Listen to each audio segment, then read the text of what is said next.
Good morning, Mary Sunshine. What made you rise so soon? You scared the little stars away and shined away the moon. Nice. Good morning. Good morning. How are you? Good. I'm good. How are you? I am good. I have not eaten since 8 o'clock Sunday night. Wow. On a real fast. I'm doing a little fast. I am having a little tea right now, and I'll probably have a little bone broth this afternoon to start breaking my fast. How about that? Yeah. And you had a dream. I had a dream with a lot of kittens. Okay. Yes, two litters of kittens. I don't know how many were in each litter, but the first batch were like little tiny first newborn kittens, and then the second batch was like probably 3-month-old like teenager kittens, and I was trying to keep them from coming into the office. That was my very first chiropractic office. And I was trying to keep them from coming in, and I knew they would be safe in the foyer. And it was just kind of interesting. And that was right before I woke up this morning. Katie, when did you have that office? That was our very first chiropractic office. So from 1994, probably to I don't know what, 15 years maybe. So just into the early 2000s, and then I moved out and went into practice without my ex-husband. All right. Well, that's when I think that we took the arts out of the grade schools and the high schools. Probably around that time that it started being pulled back, for sure. Right. So this morning I was listening to Morning Joe, and they were talking about how the kids are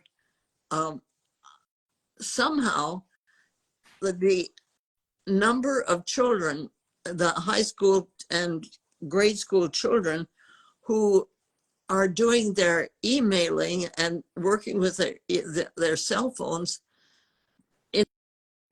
from midnight on into the 5 o'clock in the morning.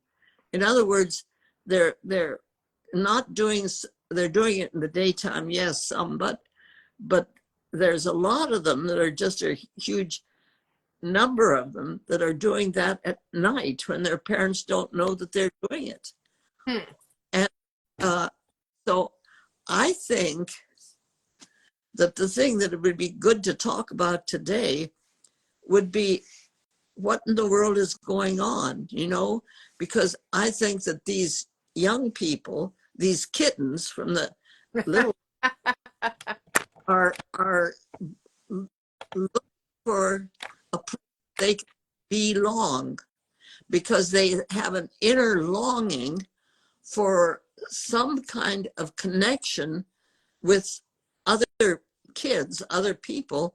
But besides that, it's a longing for their inner juice, their inner, what it is that they want to live for, what they came to this earth to do. That's been taken away from them from the schools. They get reading and writing and arithmetic, and that's okay. But beyond that, where's the art? Where's the glee clubs? Where's the gym classes? Where's the parts that the kids really, they went and they got their reading, writing, arithmetic and stuff, but what they really wanted was the community of the other kids, where they could talk about stuff that was important to them, and it's this belonging that they wanted to be. They were longing for that kind of connection, and I think that's what they're still doing. And I think that it's about time. Sure, we've been talking about getting guardian dogs in the classroom, but let's get the arts back in the classroom.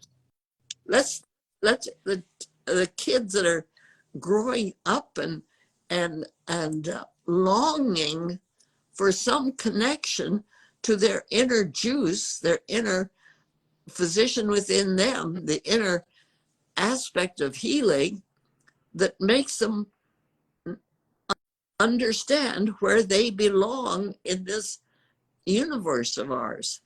They're looking for their true humanity. They're looking for what it is that makes their hearts sing, and we've taken it away from them. I get all wobbly inside when I think about that. So I have a question about Morning Joe. So what was their take on it? Like, what are they putting out there? Were they just saying the facts are this many percentage of students are? They were just presenting the facts, and hit me like a slap, like, oh, how awful. Right. And they were talking about the negative the negative effects of being on a cell phone and all of those things. It was just, hey, this is a trend that's happening. Yeah, it was just basic statistics. And when you think of them, first of all, they're not getting their sleep. Right. But right. Beyond that, what not getting their sleep is saying to us. Right. And so when I hear you talking just about that, and before when you and I were chatting about it, that word belonging, just that really like stirs me in the solar plexus and the heart of that is such a distinct human need. Well, probably any mammal, the need to belong. Yeah. And that feeling of belonging. And yeah, I think it's definitely something about that. And I hear you with the arts and all of that, and even belonging to yourself and knowing that you are an artist inside, or you are a musician, or you are that creative soul that came down on this planet. We're so removed from that. Yeah, that you belong here. You have a space in the general Right. of the world. You're without you, this world is not complete. And the whole process of belonging, I don't know why, but this takes me back to our conversation here. Takes me back to my high school days. And I was in India and at Woodstock School in the Himalayas. And my senior year, we had a teacher by the name of Fräulein Hahn. And we didn't know who she was, but she was a kick. I mean, she really was somebody that we senior kids kind of thought was I guess we used the word cool, but we didn't know it at that time. But what she did, she was from Germany, and she was our German teacher. And what she told us, and it was real exciting. We just thought it was great. She said that in Germany, they had these youth camps that brought the youth together, and they taught them, of course, they're talking Hitler talk, but taught them about marching, but not just that, about art and other things. They had a whole group of these kids. And the reason she was there in this school was because one of the things that Hitler's people were doing was sending teachers around the world to private schools where they could get the message to the students who were just coming out of high school and ready to go into college and all, I guess all of that. But I never, actually she got kicked out of the school the next year because we promised when we when she was our teacher, we promised that we wouldn't tell our parents. So we didn't tell our parents. So they didn't know what we were doing. I didn't learn much German, but I learned a Deutschland über alles and all that kind of stuff, a lot of that. And we were marching around the classroom and doing this thing, which finally, the rest of the teachers, some other people found out because and she was kicked out of the school. But when I heard what they were saying about the kids now, the teenage kids, younger ones too, the children now, being so drawn to the technology, so on. But it's not just that. They're looking to belong. They need other people. They need other kids their age. They need this really juicy thing that that brings them together. I agree, and I feel like if they had that connection, that sense of belonging, either within their family or within a spiritual group or with, arts, athletics, all of those things, that there wouldn't be such a disconnect. They could use their technology, right? Want to, but it wouldn't fulfill the need of the middle of the night for their dreams. Right. That they're shutting out their dreams. That they don't want to dream and realize that they're not getting their dreams. I maybe it's that, but it's something. It's something. Right. And I was sharing with you that I had just seen somewhere on some headline, probably on social media somewhere, that Jennifer Gardner, the actress who has 3 teenage children with her ex-husband, Ben Affleck, another actor, has not allowed her children to use, I don't know if it was to use cell phones, but at least to not go on social media. They don't have a social media account. And she said that whenever they argue, all she will say to them is, find me research that shows that this will be beneficial to your heart, mind, and soul, and I will reconsider. But there is no research. All the research is the absolute contrary and the opposite and opposing view. So she said, it's been, so far so good. It's just I mean, that's a really hard stand to take in this day and age.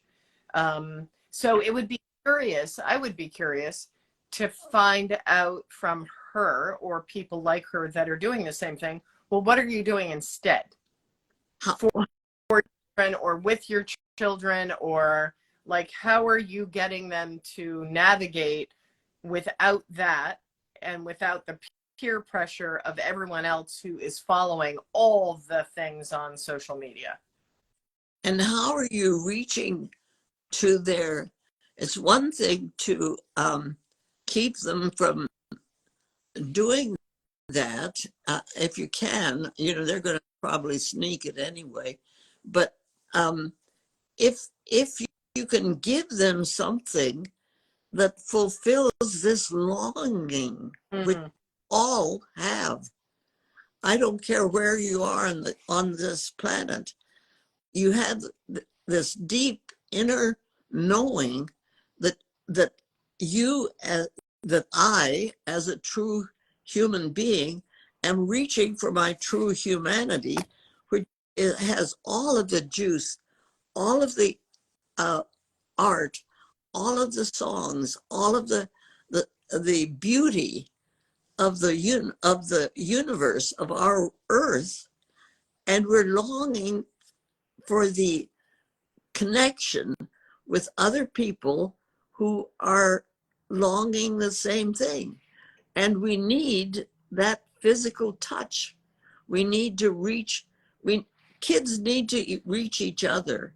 They need to be aware that the other, and not just bodily, but to reach that inner core. You know, when we had art lessons, the art students were together. When we had glee clubs, when we had gym classes, all of those things connected us with our people that were our age and were longing for the same thing, to belong to each other and to the universe that we were in.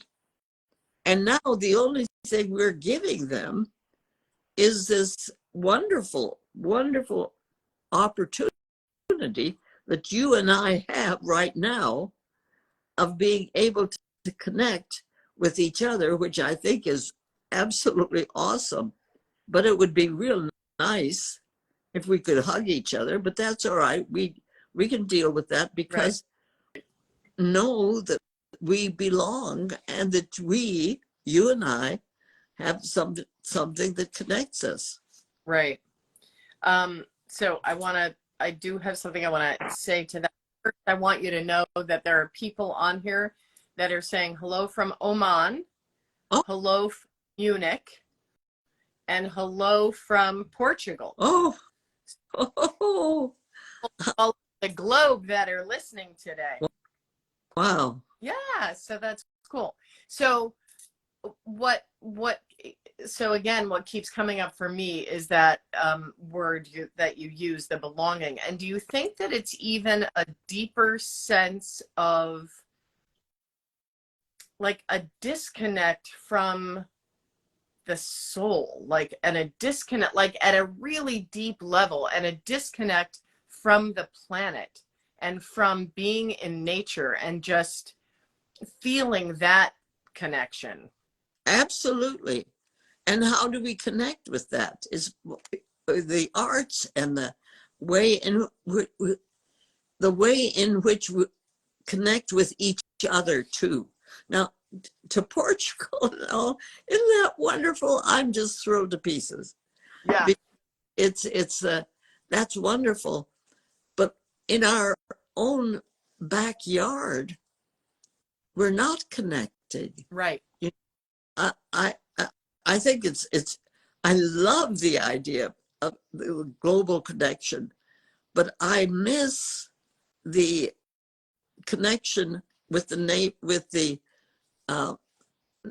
well, no, I have my own community, so I'm not missing that, but I understand, that's what I'm trying to say, that walls that we've put around our homes here and I suppose other places in the world have separated us from our neighbors.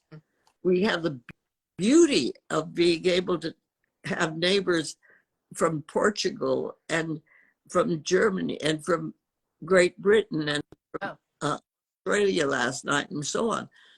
But our children, our teenage children, that's, the grade school children, I think in kindergarten they still get it, but what happens when they're in grade school?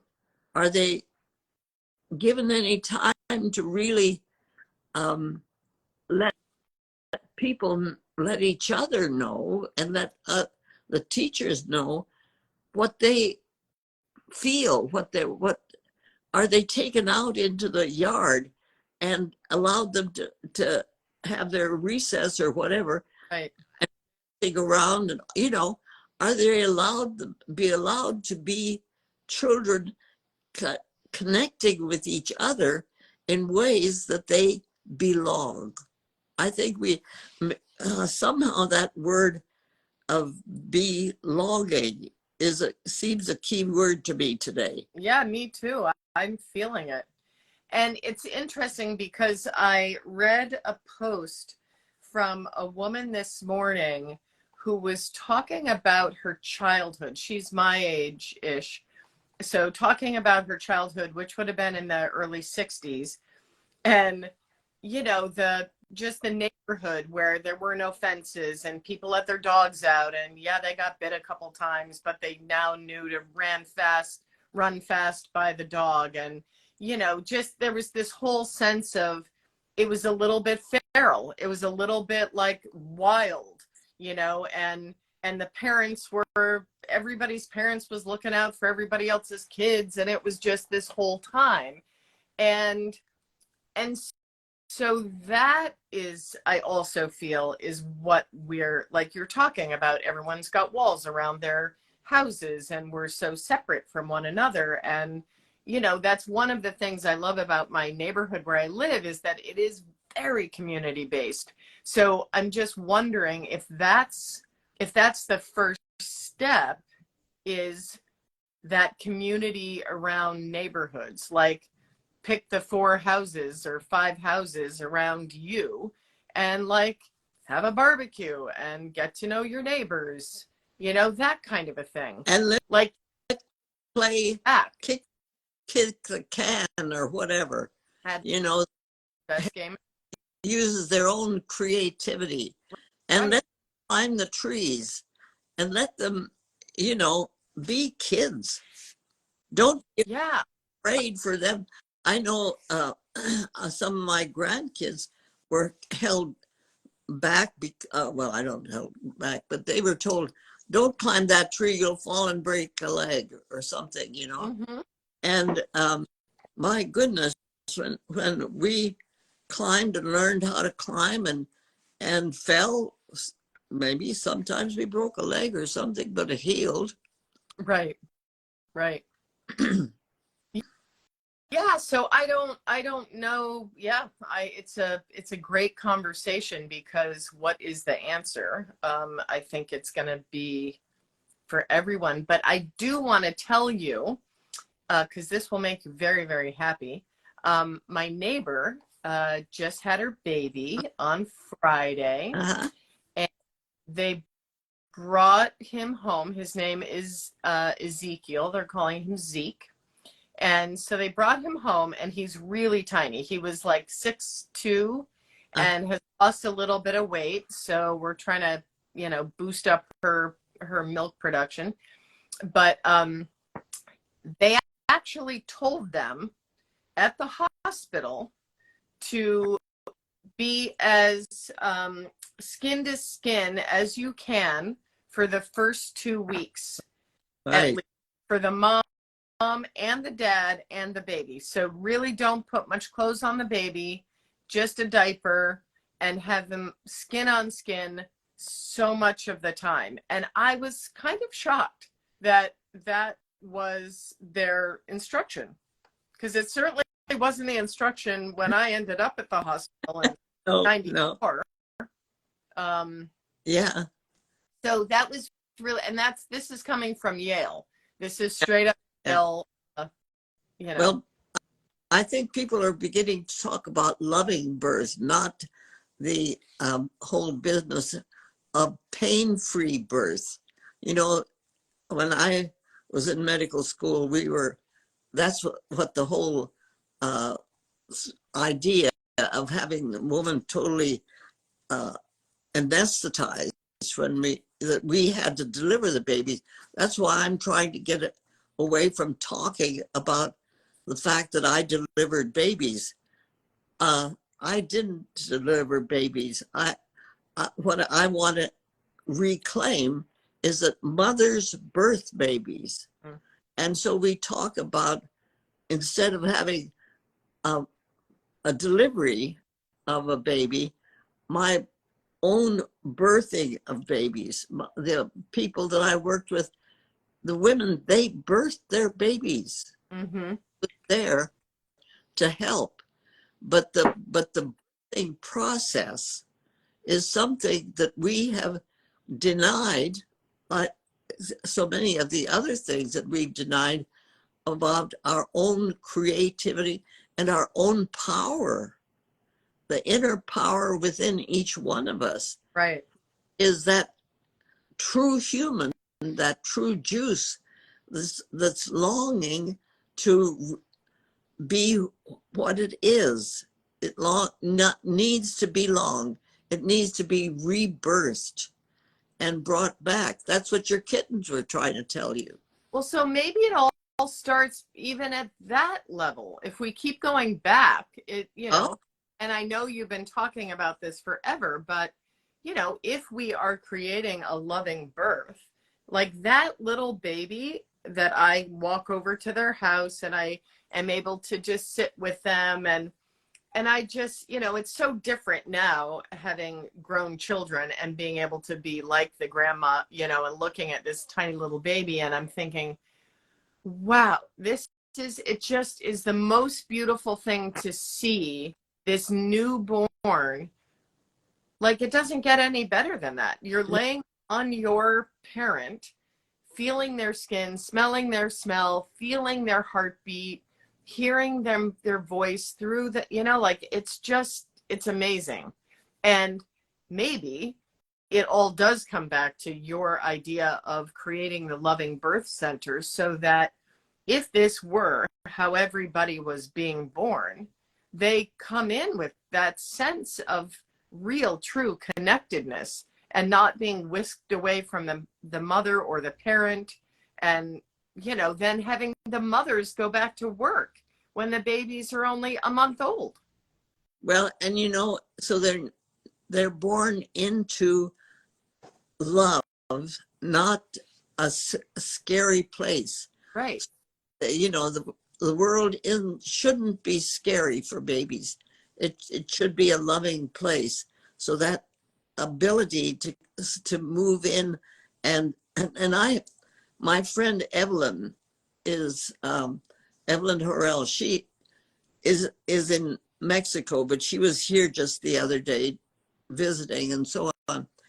She's had pain all her life, and for years her knees have been really, really bad. A few months ago, she had stem cells infused into her.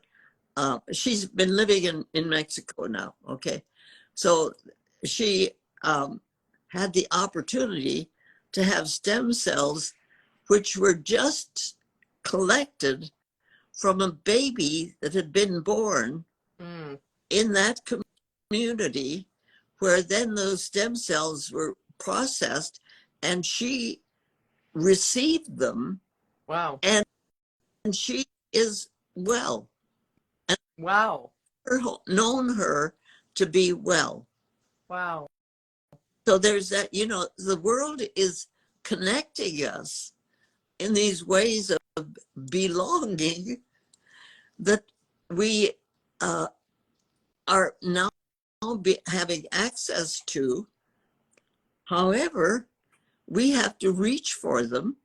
We have to be aware of them, and we have to get past the process of having no power from within ourselves.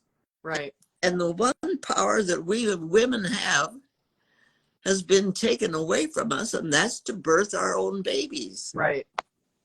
Right. I mean, that's so sad. Yeah. And so I had been sort of coaching her, and just, just giving her what knowledge I know about what Sure. to do with labor and all that kind of stuff. And I just said, you want to keep your voice low. Just keep dropping that energy down. You don't want to be using a high voice. And so her husband was just laughing, saying, oh my God, I had no idea who this woman became, because she was like owning her power and like guttural, just using her voice. And he was just like, I had no idea she had that in her. I'm like, yeah, well, you ain't seen nothing yet, buddy, because now she's a mama. Yeah. Yeah. She's claiming, Yes. baby is claiming her. Yeah. Yeah. So somebody is asking, is this correct to get this from a baby? So there is a thing that people, are challenged by getting the stem cells from the umbilical cord. But that is where they get them from. Well, yeah, uh, just check it out. Find out how your stem cells are there there there are processes, in the individual communities Right. of how you can do that. So that's a good thing. Right. And also fasting increases your stem cells. That's right. So that's one of the reasons why I'm doing it. And paying attention to the stem cells, talking to them, let them know that they're there. Mm-hmm. And castor oil packs and other things, body massages, those things are all part of the whole process. Mm-hmm. So something, our other power that has been shamed out of us is to experience pleasure, not just sexual, but feeling it from up, feeling lit up from inside. Yeah. Yeah. When you get that tickle within you that just almost makes you giggle, and sometimes does. Mm-hmm. And yeah. sometimes it just makes you want to dance. Yeah, so it's just interesting. It's such an interesting topic and question of how to bring that level of connectedness to people, because I mean, we all have to find it for ourselves, but I guess it's even knowing that you feel disconnected. Like, we're so used to feeling disconnected that we don't even know we're not connected. That's pivotal. And I think that's identical. If we can begin to identify the areas, finally, my high school, found out that we were being really taken down a bad path. Oh, right. That we, Yeah, with the German woman sending you all to Nazi camps. And so the teacher got fired and we came back to where we were supposed to be. But reclaiming our belonging, because what she was doing was taking us off track. Well, I wonder if what we have done to our schools by removing the simple things, putting the arts back into the curriculum, I think is something that we could, whoever does these things could really begin to do. And maybe that's what we need to do. Maybe the dogs in the classroom isn't something, but being aware that there's a need here for belonging, that Right. these children need to belong to us. They are our future. And if we are just making it so that they are hiding and sneaking the connections that they're needing, we better turn around and get them into the yard and out into Right. the gardens and the woods and so on, and let us find out what it is that we're, work together with this and find belonging. So that also reminded me of the story that you tell about when your Aunt Belle received Dorcas. Oh, yes. And, talk about not belonging, like she was thrown in a cactus patch. Right. And the policeman took her to the mission, and my Aunt Belle adopted her. And now the whole area of South India, which her son Matthew has reclaimed as for their people, is an amazing part of the world. And so when you think about it from that perspective, like she was a throwaway child, like you spoke of, and then she got scooped up, rescued, and then became like she was, there was a sense of belonging for her in where she was raised. And that trickle down effect, I mean, that's just such a beautiful example of how feeling like you are connected and feeling like you belong someplace. Well, she became my little Hindustani sister. Yeah. She found, and my sister and I really were so happy to have Dorcas as part of our family. But it's that longing within all of us to have the tender touch. What happened with Dorcas was my Aunt Belle and another missionary spent 2 hours picking cactus thorns out of her body after she was brought to her, and then Dorcas got pneumonia. But she was nurtured through all of that. And I think that's really interesting. The cactus thorns were taken out of her. Isn't that interesting? I just got that. Yeah. Yeah. So Yeah. maybe these midnight things and so on are cactus thorns that need to be taken out so that the baby can find his real identity and not be a throwaway. Right. Somebody's commenting, how is it that the teaching manners and in general school curriculums have not evolved for so many decades? Such a broken system. Uh-huh. Yeah. Yeah. It is. Well, we've got work to do, don't we? Yes, we do. Yeah. And and for me, it's also that piece of, we can't know what it's like to grow up with the technology that the children being born today are growing up with. There's no going back. No. You cannot know what you know, and so it is that piece of, we can't say, oh, I wish it was like the 60s when I grew up. It's never going to be that way. No.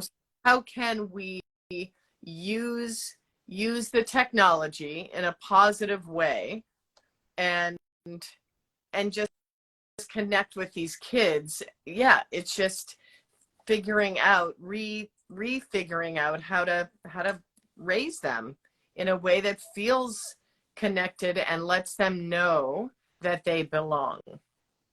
Yeah, reclaiming our stems, reclaim the life force that connects us, each other, that makes us real humans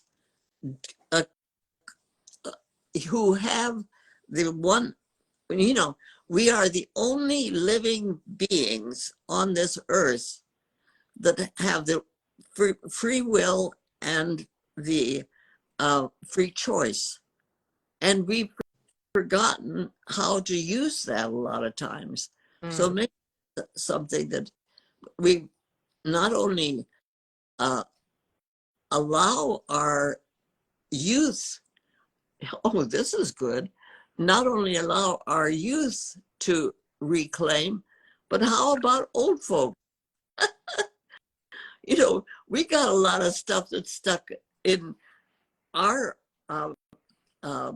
beingness that we understand, and we're being shoved and medicated into foolishness, right? Instead of pulling the cactus thorns out of our body and saying, okay, where do we belong? How do we old folks belong into this?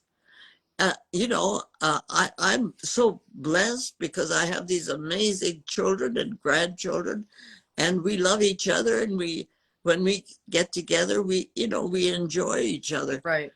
everybody isn't blessed that way. Right. But there are people, old folks, who could really benefit from the presence of children. And one of Elizabeth Kubler-Ross's dreams was to have the dwelling places for old folks next door to a kindergarten or a some place where they're little people. Right. Yeah, and there was I'm forgetting his name right now. Anyway, he it'll come to me later, but there was this whole idea of creating generational dinners, and like once a month or once every couple of months, anyway, have a dinner that incorporates someone from every decade and see how many people you could bring together that represent each decade, and have a topic and just see what the range of conversation and who's chiming in, and what does a 20-year-old have to say about something that an 80-year-old has something to say about the same thing. And what an interesting way to find all of our pieces in that puzzle. Right. And where we belong. Right. It's pretty sad that we've shuffled our old folks almost into oblivion in some places. Right. And then our children are putting themselves into that position in the middle of the night. Right. So there has to be, it's nice to think about and work towards reconnecting to the real juice within us, within each one of us, each one of those little kittens you were dreaming about. Yeah. So do you think that in the way that the world and the cosmos work, that, I'm just getting this visual of, we expand and we contract, and we expand and we contract. And to me, it feels like the level of disconnect and the not feeling like you belong is sort of, it could be considered either way, but I'm right now feeling it as an expansion, like a disconnect, like you've let go of the tether that holds you to another. And so you're floating out here, not connected to anything. And then something needs to like bring it back in, like grabbing the ropes, grabbing the umbilical cords of all these people and bringing it all back in. Katie, that's what COVID did for a while. Yeah. Right. So thinking, so COVID did that. So is that sort of the evolution of the planet and humanity? Is that those things just sort of happen and they come and they go, and they've happened for millennia in different ways, and it shifts the people and it shifts how we move through the world. Yeah. Well, so I think for our choices are what was so important. We can choose to stay isolated and in this world of technology, which is wonderful that we can do this and all of that, or we can allow ourselves to connect back again so that the technology like this can be used to help us reconnect, not disconnect. Right. We can pull out the cactus thorns and let them go, so that the throwaway being within ourselves can be reclaimed. Right. So we can reclaim our true humanity. And I think we're at a time now where we could do that. I agree. I mean, Say, sorry, I missed that last piece. I think we're longing for it. Mm-hmm. Yeah, I agree. And so I will just bring back, my example of through COVID, finding this woman, my teacher, Alexis Cohen, online, who was teaching the art that I have, then I signed up for. Yeah. And that art, so I found it online. The whole course has been online, but I have connected to a really beautiful group of people and connected exactly what you're talking about, connected back in deeply with myself and my creative nature of who I, which I had been disconnected from for many, many years. So there is a way to use it in such a positive and beautiful way. And the teachers for our children are suffering with not being connected to the children. So, that all needs to be retucked back in and where it belongs. So somebody is saying, do you believe that in a sense we lose our human connection, perhaps physical human connections, because of these advancements of technology? I don't think it's, well, I think it's how we use the advancements. Actually, when you think about it, when I was a kid, I didn't have a telephone. Right. So, there were no connections to, and now, where my book has gone and that guy, I'm talking to people around the world. Mm. The ability to use the technology, use our creativity, it's our choice. Right. Not the modality, is how we choose to use it. Right. It's how we choose to, within our whole being, to use that technology for good instead of for just whatever. Right. Right. Yeah. Yes. So good. This has been such a fun conversation. Yeah. Isn't that nice? Yeah. So I don't know what to, how to send us off into the, have a good week, everybody, but maybe, go connect with someone. And well, here's one way, Katie. There's a hymn that I've learned since I was a kid, and I'm not a singer, but I'm going to sing it anyway. We have a story to tell to the nations that will turn their hearts to the light.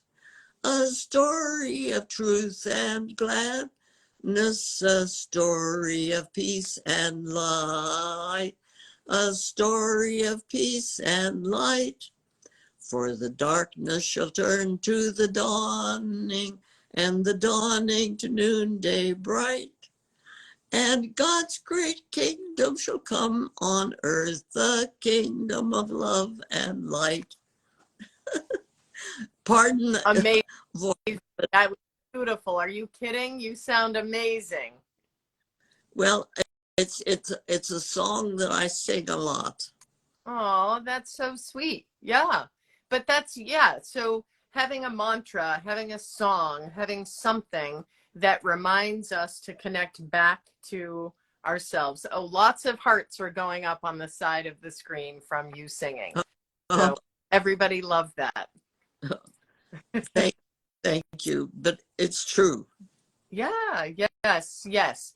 So with that, because I need to get going because I have a patient in 10 minutes, the love and the light. So finding the love and the light within, finding the juice within, connecting within so that we can connect to our people and our communities in a loving way. And wherever that community is around the world. Yeah, absolutely. Well, what a fun conversation. And Great. Thank you, everybody, for being here and chiming in on conversations. And somebody's saying they remember that song from their grandma years ago. Yeah. The grandma song.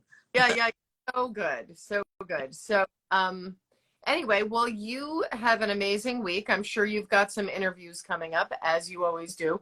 John, what did you say she had? How many podcasts has she done? Or no, maybe it wasn't you. Maybe it was Bob that was talking to me yesterday about it.